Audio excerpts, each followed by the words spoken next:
I was 48 years old the day I decided to stop being invisible. Not 45, not late 40s. 48, 3 years widowed.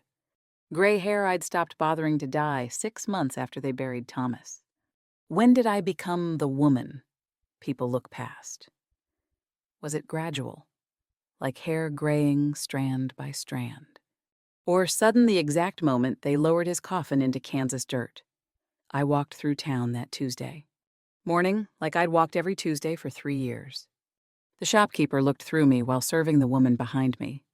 Young mothers crossed the street before I could reach them, their children's laughter fading as they hurried away. Even Mrs. Patterson from church, who'd brought me casseroles for a month after Thomas died, smiled that smile. You know the one. The smile that says, "Poor dear," without using words. I'd become a ghost in my own life. The house waited for me like it always did. Silent, clean, empty. I'd eaten 1,095 suppers alone. I'd counted once. In a moment of weakness, 1,095 meals at a table set for one. The second plate stayed in the cupboard, gathering dust along with hope. That afternoon, I was packing away dishes. Don't ask me why. Spring cleaning in November made as much sense as anything else.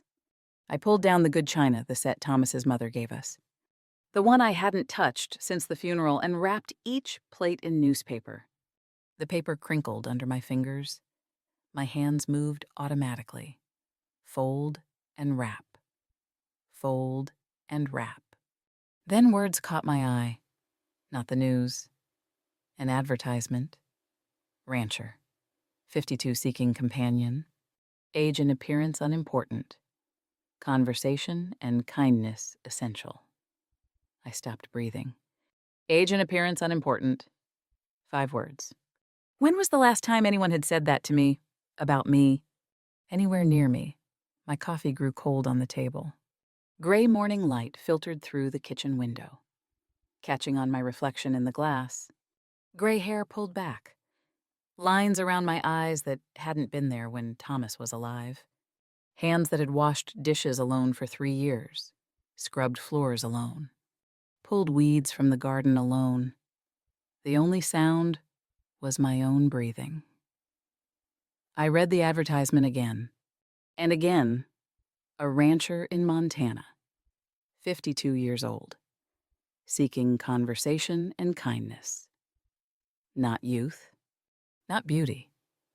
Not the things I'd stopped having claim to the day I turned 40 and everything after. I thought about Thomas, how he'd loved my laugh, how he'd ask my opinion about everything from wheat prices to whether we needed a new wagon, how he'd made me feel seen, necessary, real. I'd forgotten what real felt like. The advertisement sat on the table beside the unused second plate.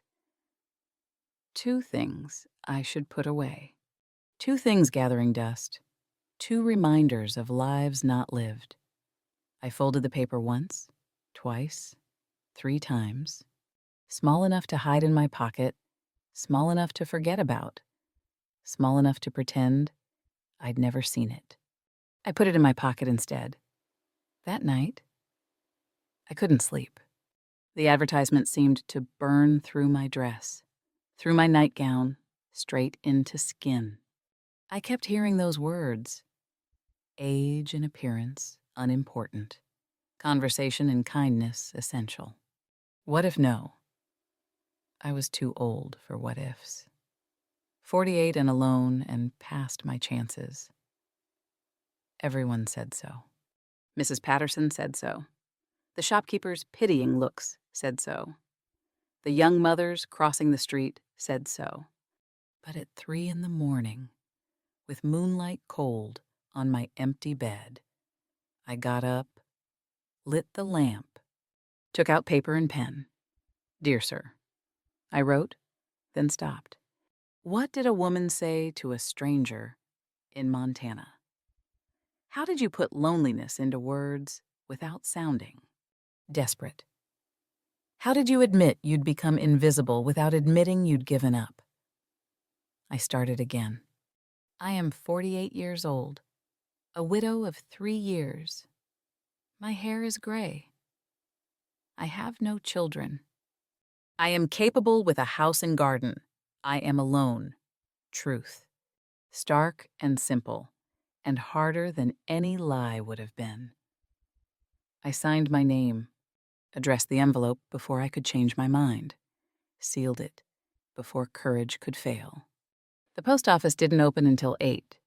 I walked there at dawn, envelope clutched in my hand, and slid it through the slot before I could snatch it back. 3 weeks of silence followed. I told myself I'd expected nothing else. I'd lied before. I was lying then, too. His letter arrived on a Thursday. The postman looked surprised first personal mail I'd received in months that wasn't a bill or a notice. He handed it to me like it might bite. I took it with hands that shook. I didn't open it on the street. Didn't want witnesses to my disappointment. Walked home with the envelope pressed against my chest, feeling my heart beat against the paper. Inside, I made coffee. I didn't drink. Sat at the table, stared at my name written in unfamiliar handwriting. Strong letters, steady hand. A man who didn't waste words on flourishes. I opened it. Dear Mrs. Morrison, it began. Formal, careful. I received your letter. I appreciate your honesty. Most people hide the important parts. You led with them. That takes courage. I read that line 17 times. Counted them. I am 52. I have a ranch in Montana, cattle and some horses. My wife died of fever 8 years ago. I have no children either. The winters are long here. The silence is longer. The silence is longer. 4 words that said everything he hadn't.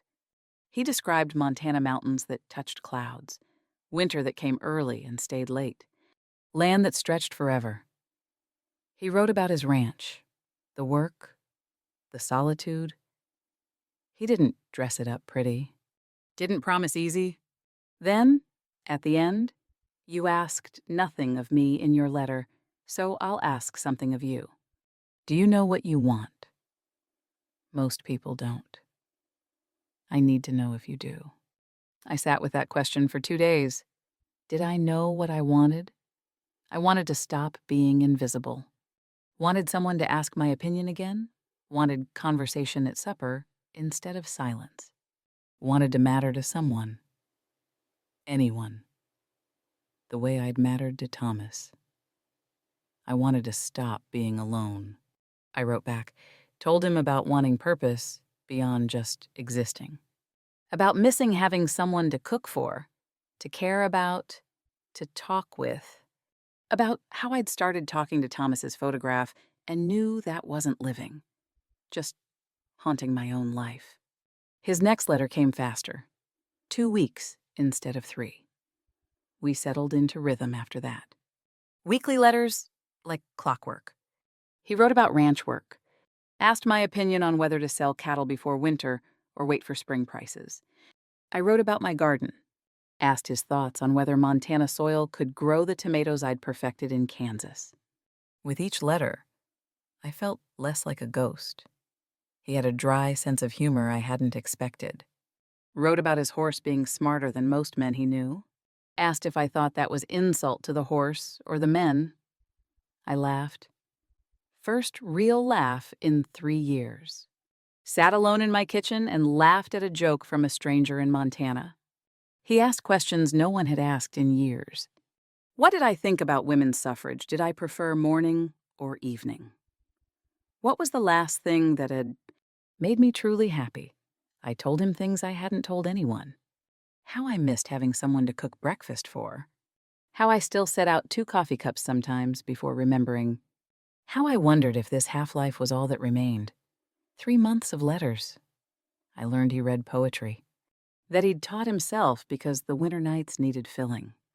That he valued honesty above everything because his father had been a liar and he'd promised himself he'd never be that kind of man. I learned he was lonely in the same way I was, not for just anyone, but for connection, for conversation, for mattering. His 12th letter changed everything. "I know this is sudden," he wrote, "but would you consider coming to Montana? I'll pay the train fare. No obligation if we don't suit. You can return anytime, but these letters have become the best part of my days.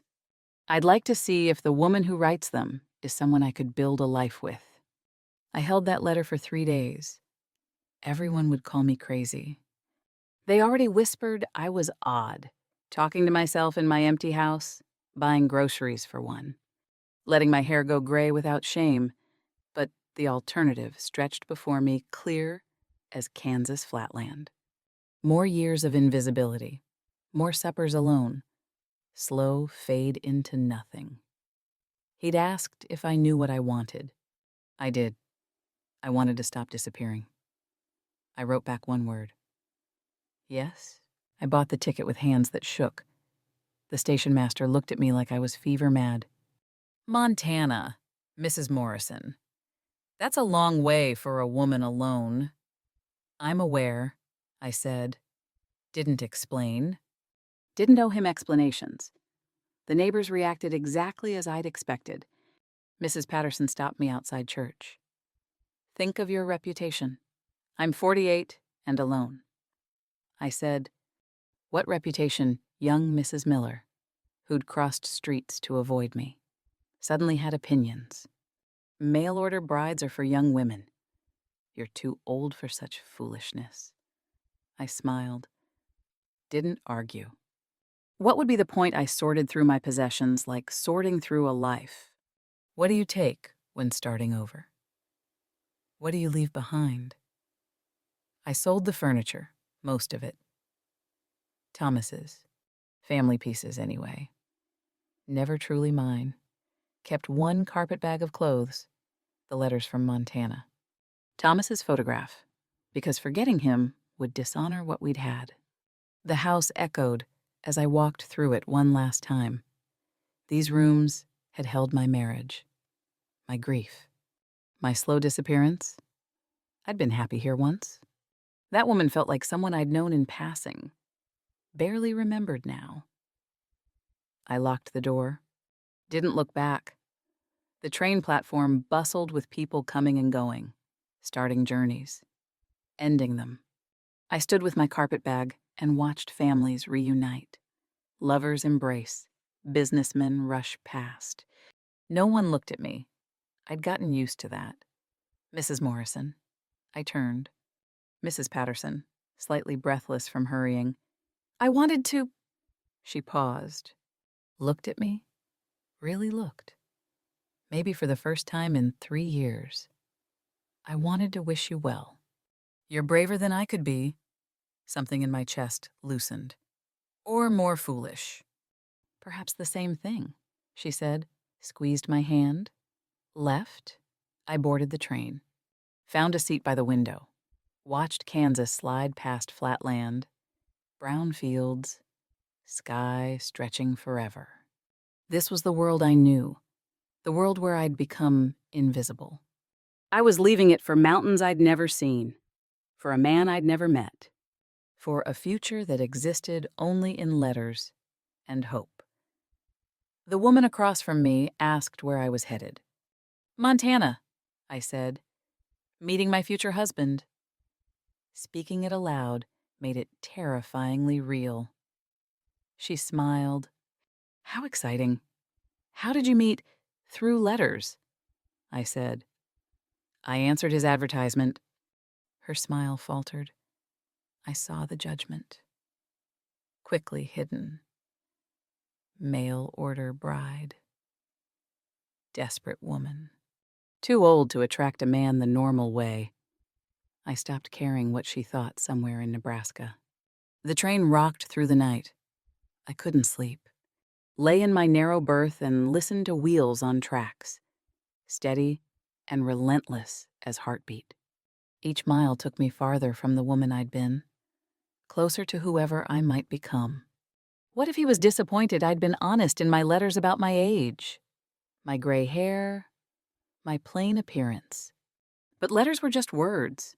Reality was different. What if he saw me and regretted the invitation? What if I saw him and felt nothing? What if I'd traded one, loneliness, for another somewhere past midnight?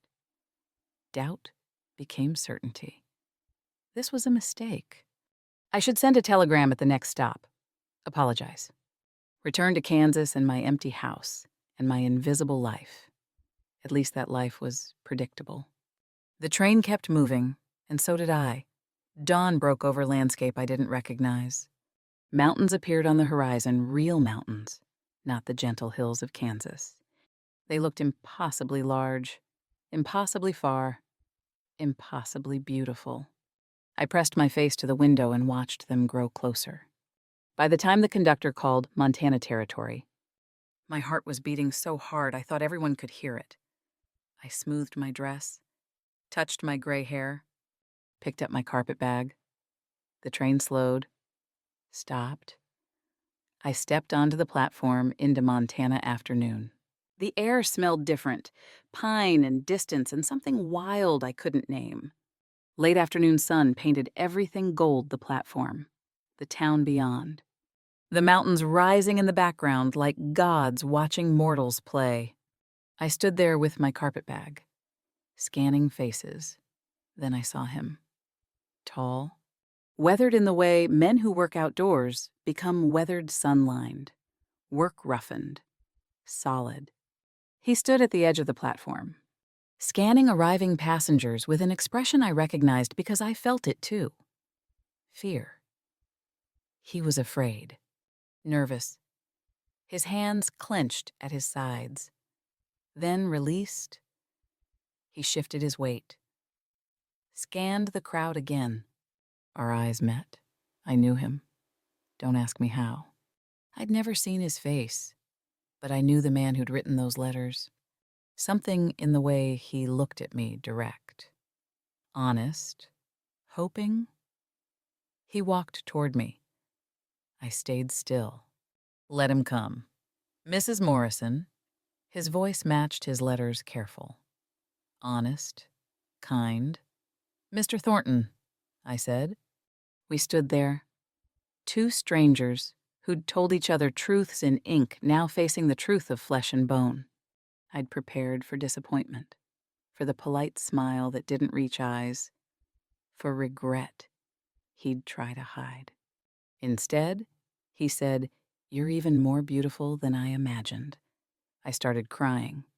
Couldn't help it. 48 years old, standing on a train platform in Montana, crying like a child. 3 years of being invisible, of being passed over, of being pitied. All of it broke open at those words. Beautiful. He'd called me beautiful. He didn't rush forward to comfort me. Didn't pat my shoulder or make soothing sounds. Just stood there, holding my gaze, letting me have my tears. When I could breathe again, he offered his arm. Welcome home. Home? The word cracked something else open inside me. He took my carpet bag like it weighed nothing, led me toward a wagon, pointed out buildings as we walked general store, church, blacksmith. His voice was steady, giving me time to compose myself. I cleaned the house 3 times, he said. Bought new curtains. They're the wrong color blue instead of yellow, but Mrs. Henderson at the store said they were nice. I almost smiled. I'm sure they're fine. Learned to make proper coffee, too. Been drinking mud for 8 years? Thought you might appreciate something better. This time I did smile. I appreciate the effort. He helped me into the wagon. His hands were gentle, careful not to presume. Sat beside me and took up the reins. Montana opened up before us as we drove. Vast, endless. Sky bigger than Kansas sky, which I hadn't thought possible. Mountains in every direction, cradling valleys of gold and green. It's beautiful, I said. Gets lonely, he admitted. But yes, beautiful. I glanced at him. Weathered face, strong hands, quiet eyes. He looked like his letters, honest, steady, real. I was terrified. I said, don't know why I admitted it. Maybe because honesty had brought us this far. Me too, he said. Still am. Of what? That you'll be disappointed. That I'm not what you hoped. That you'll take the next train back to Kansas. I sat with that. I almost didn't come.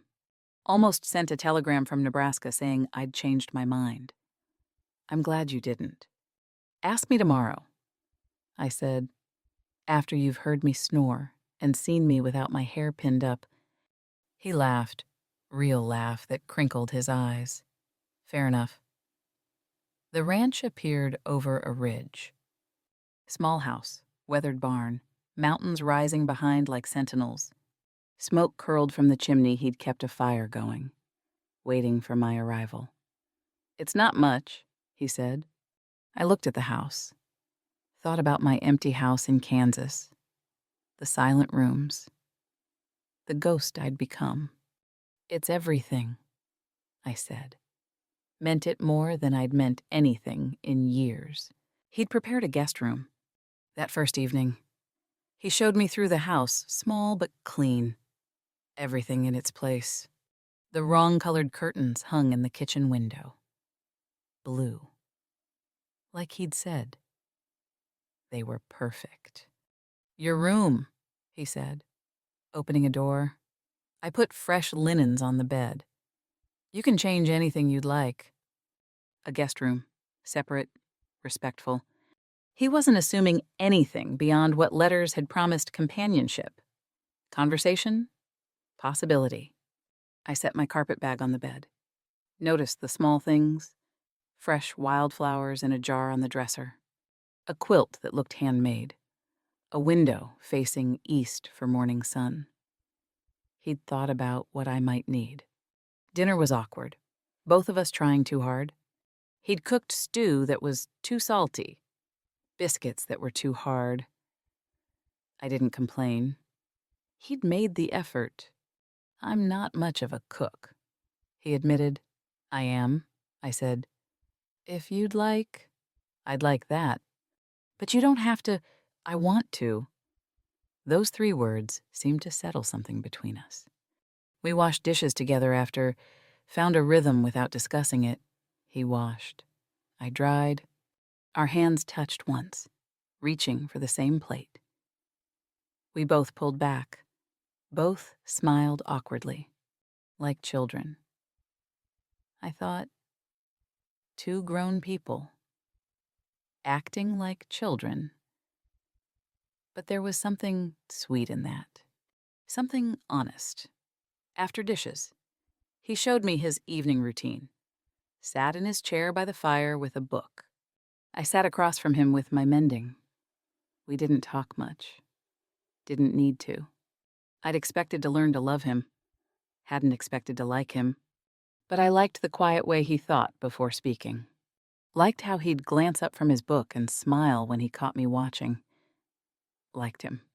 That first night, I lay in my guest room and listened to the house settle. His footsteps below in the kitchen. The sound of him making late coffee. A man I barely knew. Becoming familiar already. I fell asleep smiling. Morning came early.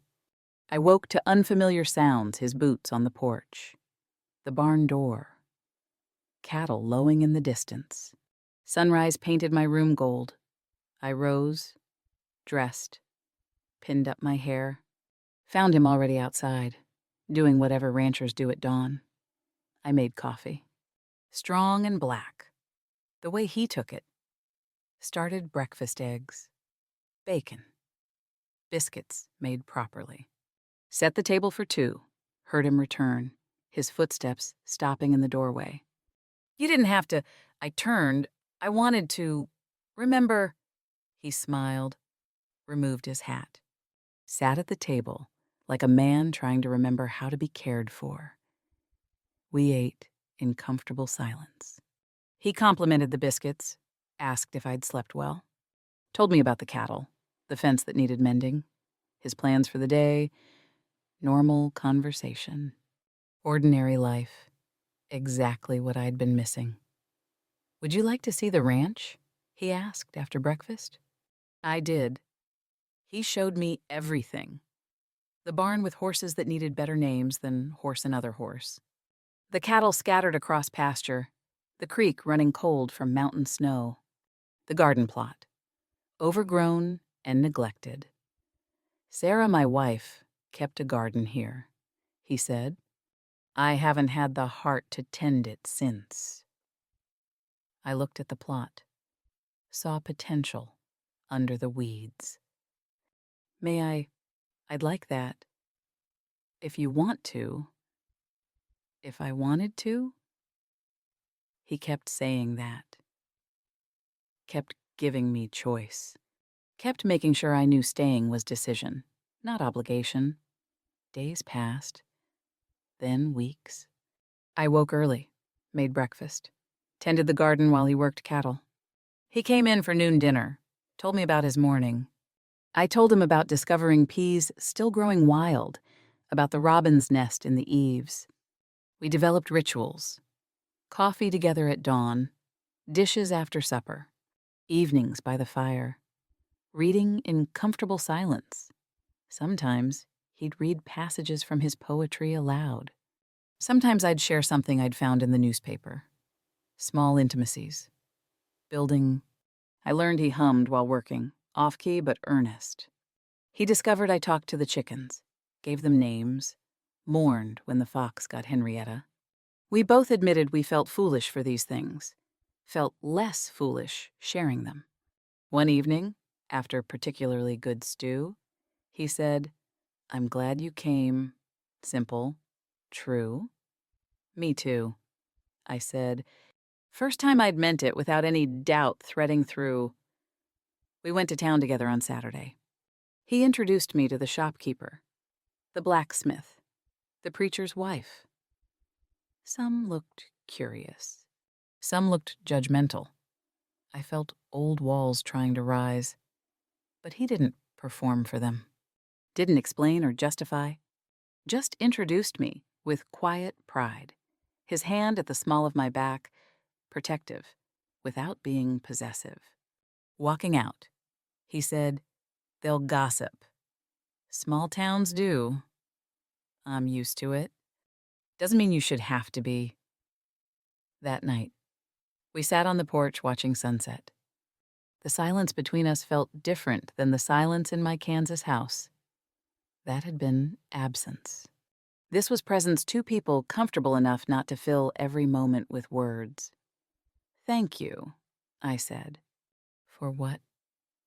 "For seeing me." He looked at me then. Really looked. Hard to miss something right in front of you. But people did. I'd been invisible for 3 years. He'd made me visible again. I fell asleep that night in my guest room, listening to him move through the house below. Our sounds, our routines, our life building, slowly, carefully. Like two people who'd been burned learning fire could also mean warmth. The storm came sudden. We'd had 3 weeks of gentle autumn, warm days, cool nights, sky clear and endless. Then the morning the animals went restless. Horses stamped in the barn, cattle bunched together, uneasy. Even the chickens stayed huddled. Quiet. "Storm coming," he said at breakfast. Looked at the sky. Early winter. We need to prepare. I'd been a rancher's wife before. Knew what that meant. We worked together, securing everything. He brought cattle closer. I gathered eggs, stored extra water, moved firewood to the porch. He watched me work, saw my efficiency, my knowledge. Something shifted in how he looked at me. Respect. Not for a woman he was being kind to, for a partner who knew what needed doing. The sky turned strange colors, green-gray, angry. "Inside," he said. Now. We barely made it before the storm hit. Montana winter, showing teeth. Wind screamed around the house. Snow fell sideways, so thick I couldn't see the barn 20 feet away. Temperature dropped so fast, the windows frosted over. We were stranded, together, in a small house, with nothing to do but wait. First day. We were polite, careful, gave each other space in the small rooms. Second day, we stopped being polite. You don't have to do everything, I said, watching him try to cook, clean, and maintain the fire simultaneously. Neither do you. Then let's do it together.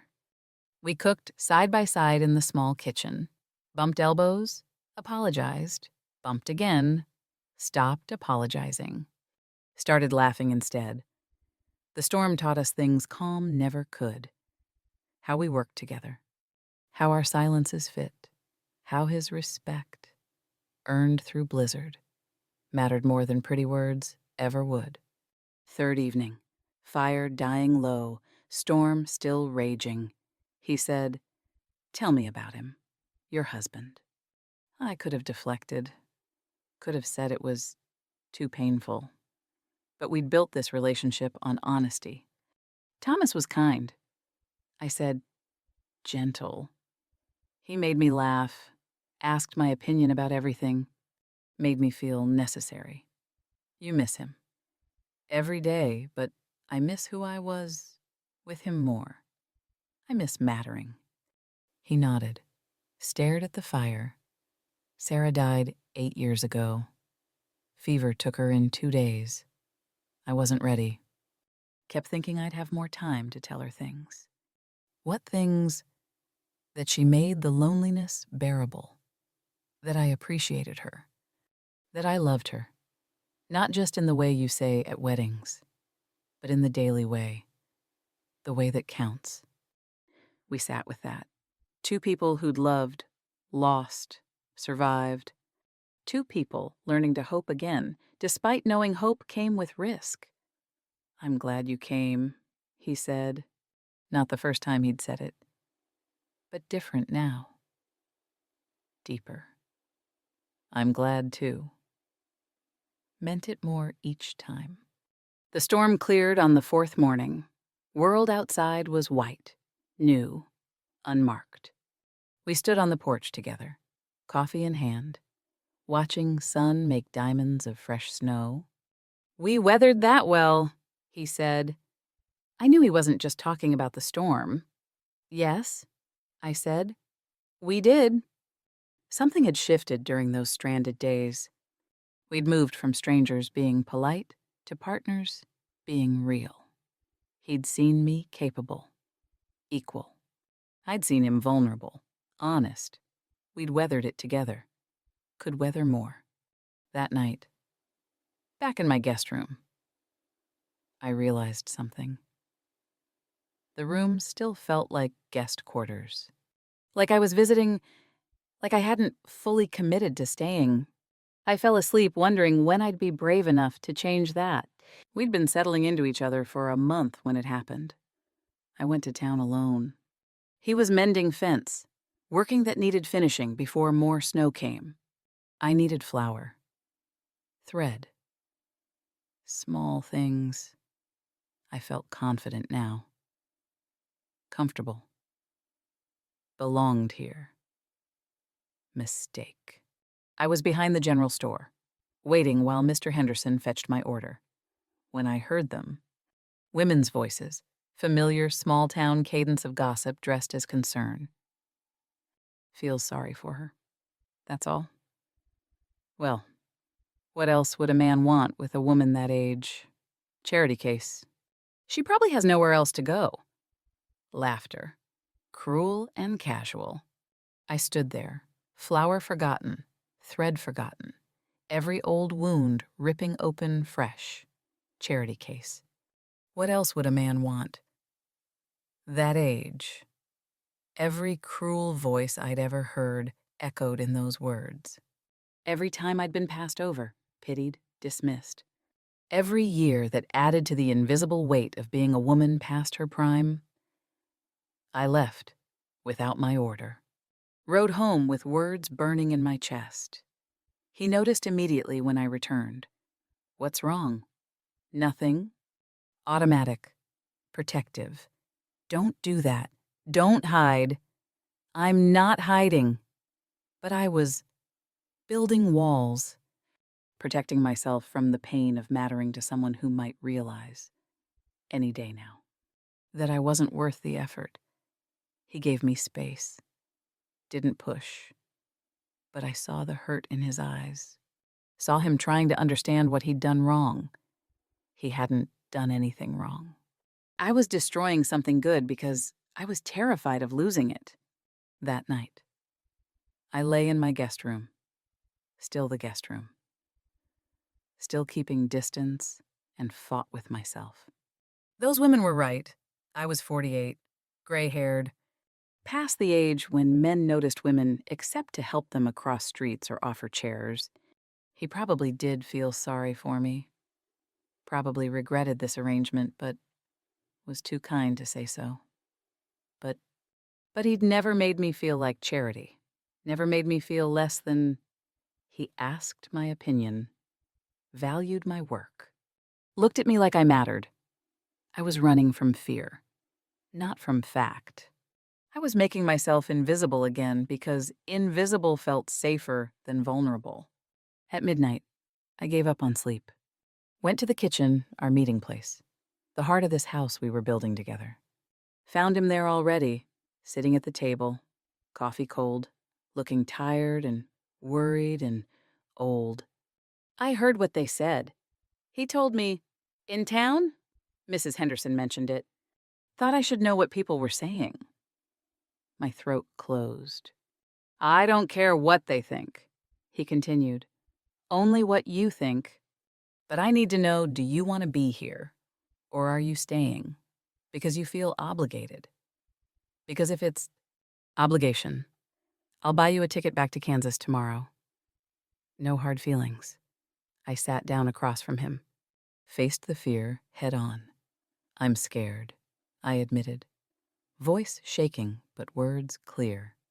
"I'm scared that I'm a burden, that you'll wake up one day and realize you made a mistake, that I'm too old, too plain, too much trouble.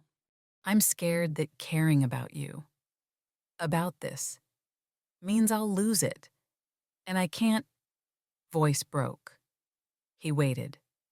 I can't survive losing something again. He reached across the table, took my hand. His was warm, calloused, real. "I'm scared too," he said. "Scared you'll realize you deserve better. That this ranch is too small, too remote, too lonely. That I'm too quiet, too set in my ways, too old to change. I'm scared every morning that I'll wake up and you'll have left." We sat there. Two terrified people holding hands across a kitchen table at midnight. "I don't want to leave," I said. "I don't want you to..." But those women are miserable people trying to make others miserable too. "Mrs. Morrison, I didn't invite you here out of pity. I invited you because your letters made me laugh, made me think, made me feel less alone. Because for the first time in 8 years, I woke up looking forward to the day." My eyes burned. "You're not a charity case," he continued. "You're a woman who was brave enough to answer an advertisement. Brave enough to board a train into the unknown. Brave enough to start over at 48. That's not weakness. That's strength." I cried then. Let him see it. Let myself be vulnerable in the way I'd been too scared to be. Dawn came with us still at that table, still talking about our fears, our hopes, what we wanted this to be. "I don't want to be your guest," I said as light filled the kitchen. "I want this to be home. But I don't know how to be brave enough for that." He squeezed my hand. "Start small. Take it one day at a time. We'll figure it out together." Together. The word that mattered most. I went to bed as sun rose, exhausted but lighter. I'd told the truth about my fear. Hadn't destroyed me, freed me instead. I woke late that morning with unusual clarity. Staying was a choice. Being happy was a choice. Letting this man matter was a choice. I was choosing yes. I got up, dressed, pinned my gray hair without shame, looked at the guest room, the careful distance I'd maintained, the walls I'd built to protect myself. Time to stop protecting. Time to start living. I spent the morning moving my belongings from guest room to the house itself. Small things, finding permanent places. My brush on the dresser in what could be our room. My shawl on the hook by the door. My books on the shelf next to his poetry. Claiming space. Claiming home. He found me planting bulbs in the garden that afternoon. Tulips for spring. Planning for a future here. He watched me work. I felt him there, but didn't stop. I'm staying, I said to the dirt, to the bulbs, to him. Not as a guest, not out of obligation. I'm staying because I choose this. Choose you. Choose us. Heard him kneel beside me. His hands joined mine in the earth. I'm glad, he said. Simple. True. We planted those bulbs together. Everyone a promise. Everyone a future we were building. That evening. I initiated the conversation I'd been too scared to have. I want to know what this is, I said. What we are. What you want from this arrangement. He set down his book, gave me his full attention. I want partnership, he said. Someone to share the work, the life, the days. I want conversation and companionship. I want someone who chooses to be here, not someone who feels trapped. And love? He smiled, gentle. I think we're building that, slowly, in our own way, different than first marriages. Maybe, but real. I want to marry you, I said. His eyes widened. Not because of the train ticket or the letters or any obligation. I continued, voice steady now. Sure. I want to marry you because I like waking up in this house. I like making you coffee. I like how you read poetry aloud and ask my opinion on fence placement. I like you. I choose you. He sat there, stunned. At 48, I said. I learned what I never understood at 20. Love isn't about being saved. It's about choosing to be brave. I'm asking you to marry me, the invisible widow, the woman too old for mail-order brides. And I'm not asking because I need you. I'm asking because I want you. He reached for my hands. Only if you're sure. No obligation from those letters. You stay because you choose to.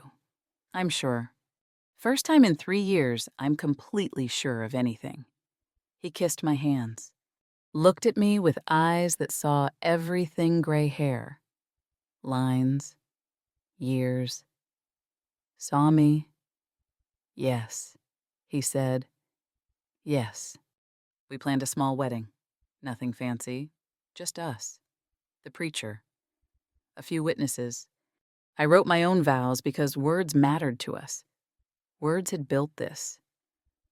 The day came quiet and clear. November cold, but sunny. I wore my best dress, not white, not young, but mine, standing before the preacher, holding his hands. I said the words I'd written, I choose you. Not because I need saving, but because I'm brave enough to risk my heart. I choose partnership, conversation, shared silence, and shared life. I choose to be seen and to see you in return. At 48, I'm choosing love, choosing hope, choosing us. He cried. First time I'd seen him cry. His vows were simpler, but no less true. I choose you. Every day, for all the days when the preacher said we were married, he kissed me gentle, careful, like I was precious, like I mattered. The small reception at the ranch was perfect. Simple food I'd cooked, coffee strong and black. A few people who mattered, Mr. and Mrs. Henderson, the preacher and his wife, our nearest neighbors. They toasted us, wished us well, left us to our beginning. That night, our wedding night, wasn't rushed or awkward, just tender. Two people who'd found each other through honesty, learning what honesty felt like in touch. Afterward, lying beside him, listening to his breathing deepen into sleep. I thought about the train platform, how scared I'd been, how close to turning back. If I could tell that terrified woman one thing, it would be board the train. Always board the train. Spring came like a promise kept. Everything buried, pushing through. Everything frozen, thawing, including me. 6 months married, and I still woke some mornings surprised by his presence. Surprised by happiness. Surprised that at 48, with gray hair and lines and years, I'd found this. Our days had rhythm now. Coffee together at dawn. Both of us silent until the caffeine worked. Him heading out to work cattle while I tended garden. Meeting for noon dinner. Sharing our mornings. Evenings on the porch watching Montana sunset paint the mountains impossible colors. Small intimacies of ordinary life. I knew his silences now. Knew which one meant he was thinking. Which meant he was tired. Which meant he was content. He read my moods the same way, knew when I needed quiet, when I needed company, when I just needed him close. The garden bloomed. Those bulbs we'd planted together pushed through earth. Determined and bright. Tulips, daffodils. Proof that things buried can still grow. The town had mostly accepted us. Or maybe I'd stopped caring whether they did. I belonged to myself now. That was enough. One morning, a letter arrived from Kansas. Young woman's handwriting. Uncertain words. Dear Mrs. Thornton, it began, you don't know me, but I heard your story. I'm 32, widowed a year, and everyone tells me it's too soon to think about starting over. Too soon to hope. I saw an advertisement for a rancher in Oregon. She was asking permission. Asking if it was foolish. Asking if hope was allowed. I sat with that letter for a long time. Then I wrote back, Dear friend. I wrote, It's not too soon. It's not too late. It's never too late to choose hope over resignation. Bravery over fear. Life over mere existence. They'll call you foolish. They called me foolish too. Foolish and too old and crazy. I paused, looked out the window at my garden, my mountains, my life. But here's what I learned. Courage is an absence of fear. It's boarding the train despite it. It's writing the letter with shaking hands. It's choosing hope when resignation feels safer. You're not too young to start over. You're exactly the right age, the age when you're ready. I signed it, sealed it, sent it off with a prayer it would reach her in time. That evening, I told my husband about the letter. You gave good advice. He said, I gave honest advice. Same thing that brought me here. He smiled, took my hand. I'm glad it did. We sat on the porch watching the sunset. 2 coffee cups on the rail. His hand in mine. Gray hair catching the light beautiful. He'd say if I mentioned it, and mean it. Do you ever regret it?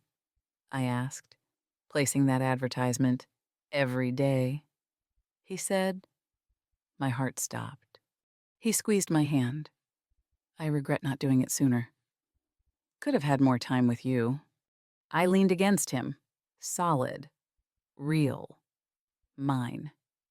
They told me I was too old. I said, to him, to any woman listening, to myself, 48 and past my chances. Mail-order brides were for young women. I was crazy, foolish, too late. I looked at our ranch, our life, our beginning.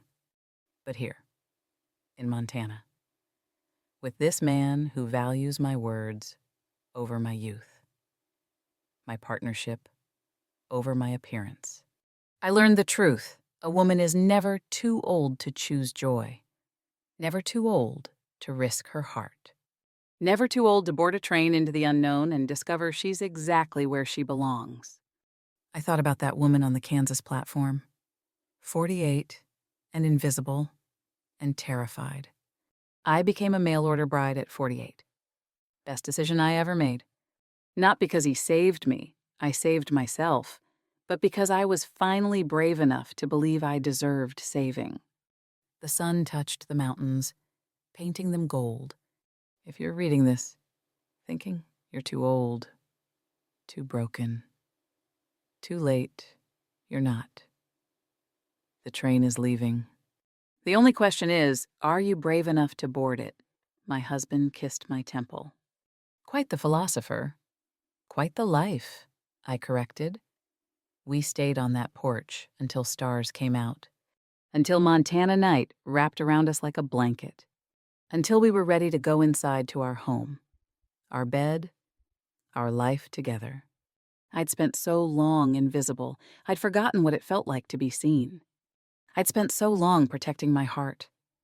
I'd forgotten hearts were meant to be used. At 48, I learned the most important lesson. It's never too late to start over. Never too late to hope. Never too late to board a train into the unknown and find you've arrived exactly where you need to be. The train is always leaving, and it's never too late to board.